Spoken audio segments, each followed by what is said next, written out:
Everyone, welcome to V S study में आज की वीडियो में कवर करेंगे फरवरी महीने के दूसरे सप्ताह का मोस्ट इंपोर्टेंट करंट अफेयर। ज़्यादा विलंब न करते हुए शुरू करते हैं।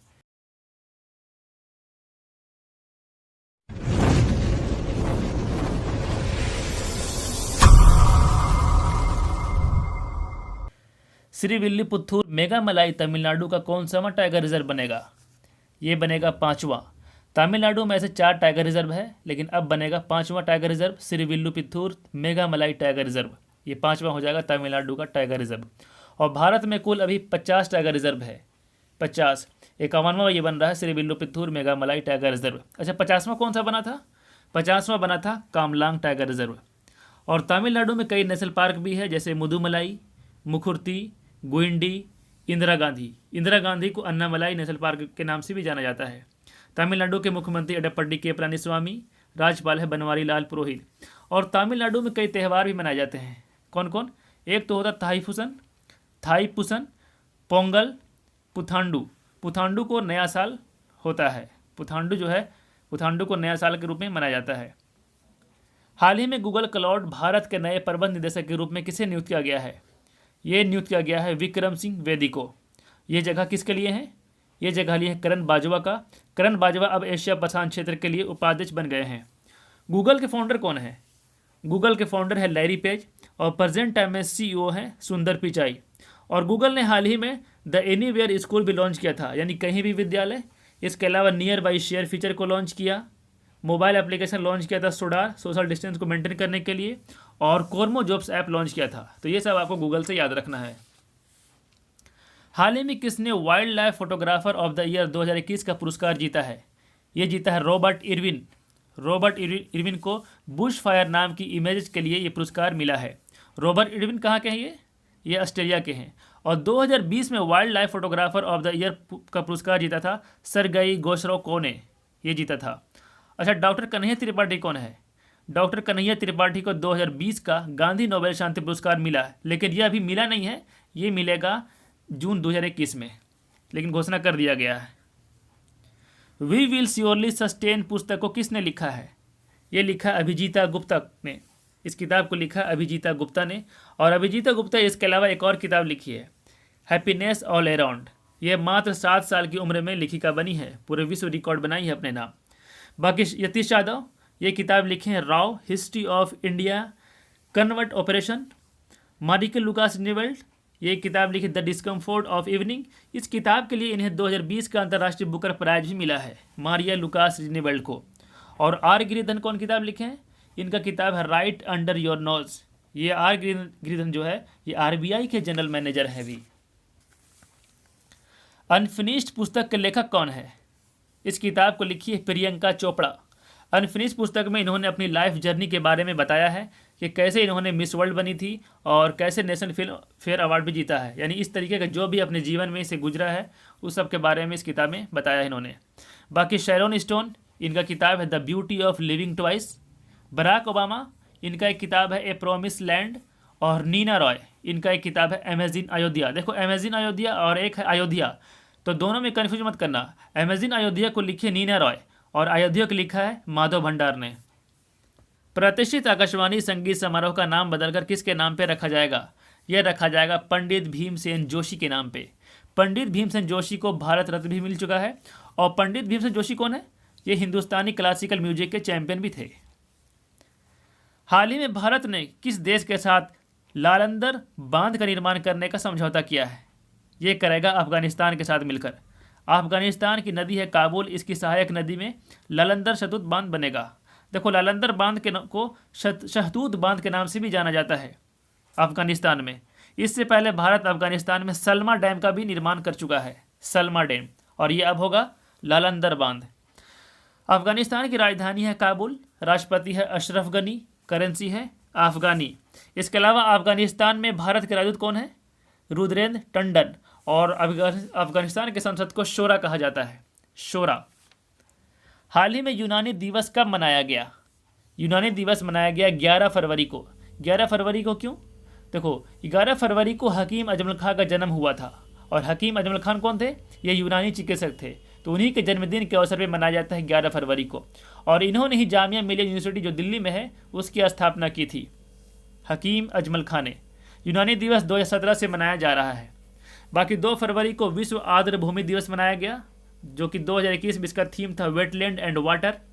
4 फरवरी को विश्व कैंसर दिवस मनाया गया और 2021 में इसका थीम था I am and I will. और 10 जनवरी को विश्व हिंदी दिवस मनाया गया, विश्व हिंदी दिवस। और राष्ट्रीय हिंदी दिवस होता है 14 सितंबर को।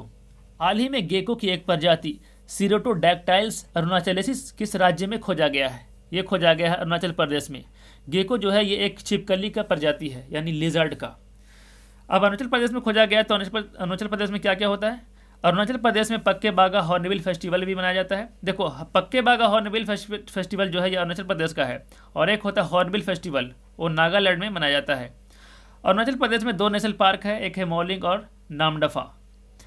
और नामदफा ये एक टाइगर रिजर्व भी है। अरुणाचल प्रदेश के मुख्यमंत्री हैं पेमा खांडू, राज्यपाल है BD मिश्रा। हाल ही में राष्ट्रपति रामनाथ कोविंद ने किस राज्य में जनरल KS थिमैया संग्रहालय का उद्घाटन किया है? यह किया है कर्नाटक में। यह संग्रहालय का उद्घाटन किया है कर्नाटक के कोटांगू में। KS थिमैया कौन थे? ये एक आर्मी चीफ थे 1957 से 1961 तक। तो KS थिमैया का संग्रहालय का उद्घाटन किए कौन? राष्ट्रपति रामनाथ कोविंद। ये भारत कौन सा में राष्ट्रपति है? ये 14वें राष्ट्रपति हैं भारत के। पहले कौन थे? पहले राष्ट्रपति थे डॉक्टर राजेंद्र प्रसाद। ये एकमात्र राष्ट्रपति थे जो डॉक्टर राजेंद्र प्रसाद 2 कार्यकालों तक राष्ट्रपति पद पर कार्य किए थे इन्होंने। और डॉक्टर राजेंद्र प्रसाद संविधान सभा के अध्यक्ष भी रह चुके हैं। अच्छा, भारत के पहले मुस्लिम राष्ट्रपति कौन थे? वो थे डॉक्टर जाकिर हुसैन। इनकी मृत्यु पद पर रहते ही हो गई थी। हाल ही में किस देश ने संयुक्त राष्ट्र मानवाधिकार यानी UNHRC में फिर से शामिल होने का फैसला किया है? यह क्या है? अमेरिका। UNHRC का हेडक्वार्टर होता है कहाँ है? स्विट्जरलैंड के जेनेवा में, जिसका फुल फॉर्म है United nation human rights council. और प्रेजेंट टाइम में प्रेसिडेंट कौन है? नजहत शमीम, जो फिजी के हैं। एक होता है UNHCR, इसमें R का सिर्फ फर्क है। तो UNHCR का भी हेडक्वार्टर है स्विट्जरलैंड के जेनेवा में। इसका फुल फॉर्म होता है United Nations high commissioner for refugees, जिसका प्रेसिडेंट है फिलिपो ग्रैंडी। तो दोनों में कन्फ्यूज मत करना, UNHRC और UNHCR, सिर्फ R का डिफरेंस है, लेकिन दोनों का हेडक्वार्टर है स्विट्जरलैंड के जेनेवा में।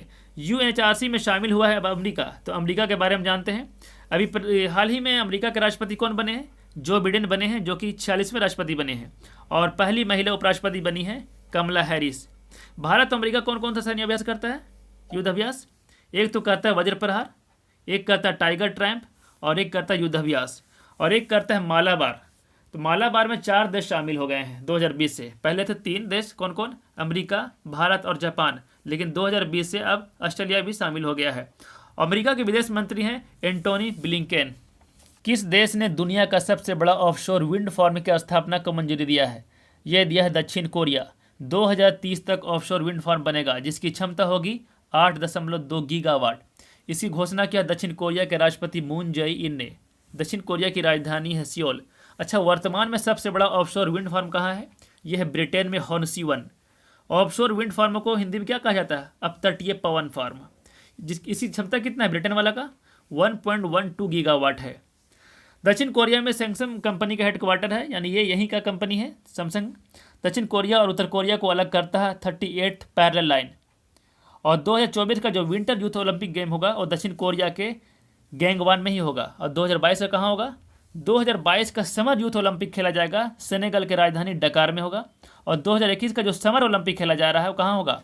जापान के टोक्यो में होगा। ये 2020 वाला ही है जो कि 2021 में खेला जाएगा। पेंडेमिक की वजह से इसे 1 साल आगे बढ़ा दिया गया। और 2024 का जो समर ओलंपिक खेला जाएगा वो फ्रांस के पेरिस में होगा। 2028 का समर ओलंपिक अमेरिका के लॉस एंजलिस में होगा। और विंटर का कहाँ होगा? विंटर का होगा 2022 का बीजिंग में, चाइना का बीजिंग में होगा। और 2026 का होगा इटली के मिलान में। ब्लूमबर्ग द्वारा जारी इनोवेशन इंडेक्स में भारत का स्थान क्या रहा? इसमें भारत 50वें नंबर पर रहा। 60 देशों को शामिल किया गया इस इंडेक्स में, भारत 50वें नंबर पर रहा। पहले नंबर में रहा साउथ कोरिया, दूसरे में रहा सिंगापुर और तीसरे में रहा स्विट्जरलैंड। हाल ही में 40वां INCA अंतर्राष्ट्रीय कांग्रेस की शुरुआत किस शहर में हुआ है? यह हुआ है कोलकाता में। INCA का फुल फॉर्म होता है इंडियन नेशनल कार्टोग्राफिक एसोसिएशन। 40वां INC अंतर्राष्ट्रीय कांग्रेस की थीम क्या है? Digital mapping innovation in make India initiative, ये है इसका थीम। हाल ही में बगीचा धन पुरस्कार योजना किस राज्य सरकार ने शुरू किया है? ये किया है असम। इस योजना के अंतर्गत जो चाय के बागानों में जो काम करते हैं उन्हें वित्तीय सहायता दिया जाएगा। कितना? 3,000 रुपया हर साल दिया जाएगा। चाय का उत्पादन सबसे ज़्यादा कहाँ होता है? असम में होता है। अगर हम किसी जिला की बात करें, डिस्ट्रिक्ट की, तो सबसे ज़्यादा होता है बंगाल के दार्जिलिंग में। और बंगाल के दार्जिलिंग को सबसे पहले GI टैग भी दिया गया था। कब? 2014 में। अगर किसी प्रोडक्ट की बात करें तो सबसे पहले दार्जिलिंग की चाय को ही दिया गया था GI टैग। असम की बात आई है तो असम के मुख्यमंत्री सर्बानंद सोनोवाल, राज्यपाल है जगदीश मुखी। और असम ने कृतज्ञ नाम के एक पोर्टल भी लॉन्च किया है पेंशन को ट्रैक करने के लिए। और असम में भ्रमण सारथी योजना भी शुरू हुआ है। इसमें महिलाएं और वरिष्ठ नागरिकों को फ्री बस सेवा दिया जाएगा। मांडू महोत्सव किस राज्य में मनाया जाएगा? यह मनाया जाएगा मध्य प्रदेश में। 13 फरवरी से 15 फरवरी तक होगा ये। मांडू ये मध्य प्रदेश का शहर है। ये मध्य प्रदेश के बैतूल जिला में पुलिस ने आसपास योजना शुरू किया है सुसाइड को कंट्रोल करने के लिए। और मध्य प्रदेश के इंदौर शहर चौथी बार लगातार स्वच्छ सर्वेक्षण में पहले नंबर पर रहा। दूसरे में रहा सूरत और तीसरे में रहा नावी मुंबई। मध्य प्रदेश में दुनिया का तैरता हुआ सोलर प्लांट भी बन रहा है। कहाँ? खांडवा जिला में, जिसकी क्षमता होगा 600 मेगावाट। हाल ही में किसने भारत खिलौना मेला 2021 की वेबसाइट लॉन्च किया है? ये क्या है? तीनों। कौन कौन? पीयूष गोयल, रमेश पोखरियाल और स्मृति ईरानी। यानी इसका आंसर होगा उपर्युक्त सभी। इन तीनों ने मिलकर किया खिलौना मेला 2021 का वेबसाइट लॉन्च। रमेश पोखरियाल ये निशंक कौन है? जो एजुकेशन मिनिस्टर है। पीयूष गोयल ये रेल मंत्री है। और रेलवे बोर्ड के नए चेयरमैन कौन बने? अभी सुनील शर्मा बने हैं, जो विनोद कुमार यादव का जगह लिए हैं। और स्मृति ईरानी ये कपड़ा मंत्री और महिला एवं बाल विकास मंत्री भी है। हाल ही में हिमा दास को किस राज्य का उप अधीक्षक यानी DSP नियुक्त किए जाने का फैसला किया गया है? ये किया गया असम के DSP बनेंगे ये। DSP का full form deputy superintendent of police. Deputy superintendent of police होता है DSP का फुल फॉर्म। हिमा दास को ढींग एक्सप्रेस के नाम से भी जाना जाता है क्योंकि ये असम के ढींग गाँव की है। ढींग गाँव की हिमा दास 400 मीटर की रेस करती हैं। असम में कई योजनाएं शुरू किया गया है। कैसे? कौन कौन? एक है प्रज्ञान भारती, जो पाठन सामग्री खरीदने के लिए बच्चों को पैसा देगी सरकार। एक है स्वयं स्वामी विवेकानंद असम यूथ एम्पावरमेंट, इसका फुल फॉर्म है। और एक है भाषा गौरव। ये 3 योजनाएं शुरू हुआ है असम में, जो नया है। और असम के डिपोर जो बिल है उसको रामसर साइट डिक्लेयर किया गया है, जो कि असम में एक ही रामसर साइट है, डिपोर बिल। हाल ही में विज्ञान में महिलाओं और लड़कियों को अंतर्राष्ट्रीय दिवस कब मनाया गया? 2021 में ये मनाया गया 11 फरवरी को। विज्ञान में महिलाओं और लड़कियों का अंतर्राष्ट्रीय दिवस को मनाता कौन है? यूनाइटेड नेशन मनाता है। और इस बार ये 6ठी बार मनाया गया है 2021 में। इसका थीम है 2021 में women scientist at the forefront of the fight against covid, इसका थीम है। और 11 फरवरी को एक और दिवस होता है। कौन सा? संपन्न दिवस। संपन्न दिवस पंडित दीनदयाल उपाध्याय की पुण्यतिथि के रूप में मनाया जाता है। इनका पुण्यतिथि होता है, उन्हीं के पुण्यतिथि के रूप में संपन्न दिवस मनाया जाता है। पंडित दीनदयाल के नाम पर कई जगह का नाम ही रखा गया है। जैसे कांडला बंदरगाह का नाम रखा गया है पंडित दीनदयाल के नाम पर। और मुगल सराय रेलवे स्टेशन का नाम भी रखा गया है पंडित दीनदयाल के नाम पर। हाल ही में विश्व दलहन दिवस कब मनाया गया? ये मनाया गया 10 फरवरी को, जिसका थीम था nutritious seeds for a sustainable future. Nutritious seeds for a sustainable future है इसका थीम। और विश्व दलहन दिवस इस बार तीसरी बार मनाया गया। पहली बार मनाया गया था 2019 में। 2019 से लगातार सेम थीम है इसका। हाल ही में रोटरडैम इंटरनेशनल फिल्म फेस्टिवल 2021 में किस फिल्म ने टाइगर पुरस्कार जीता है? ये जीता है कुंज हंगल, जो तमिल का फिल्म है। बाकी बिट्टू फिल्मों को ऑस्कर अवार्ड के लिए नॉमिनेट किया गया है, जो कि टॉप 10 फिल्मों में शामिल किया गया है। और वहीं जल्लीकट्टू जो है ऑस्कर की रेस से बाहर हो गया है। जल्लीकट्टू। हाल ही में जारी ग्लोबल MBA रैंकिंग 2021 के अनुसार भारत का सर्वश्रेष्ठ इंस्टीट्यूट कौन सा रहा? भारत का सर्वश्रेष्ठ इंस्टीट्यूट रहा इंडियन स्कूल ऑफ बिजनेस। इसका ऑल ओवर वर्ल्ड में 23वें नंबर पर रहा, लेकिन भारत में टॉप में रहा। वहीं IIM बेंगलुरु 35वें नंबर पर रहा। IIM अहमदाबाद 48वें नंबर पर रहा। IIM कोलकाता 44वें नंबर पर रहा। और पूरे वर्ल्ड में नंबर 1 कौन रहा?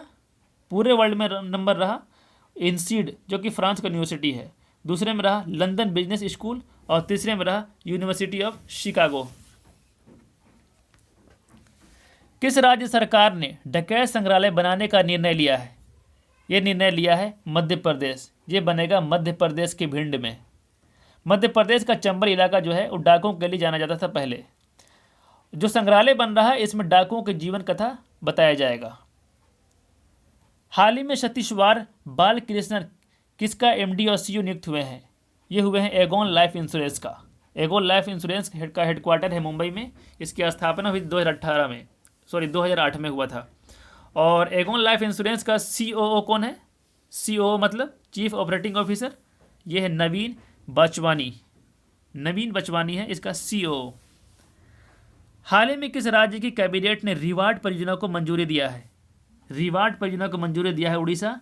और रिवार्ड परियोजना पर कौन मिलकर काम करेगा? वर्ल्ड बैंक साथ मिलकर काम करेगा उड़ीसा के साथ।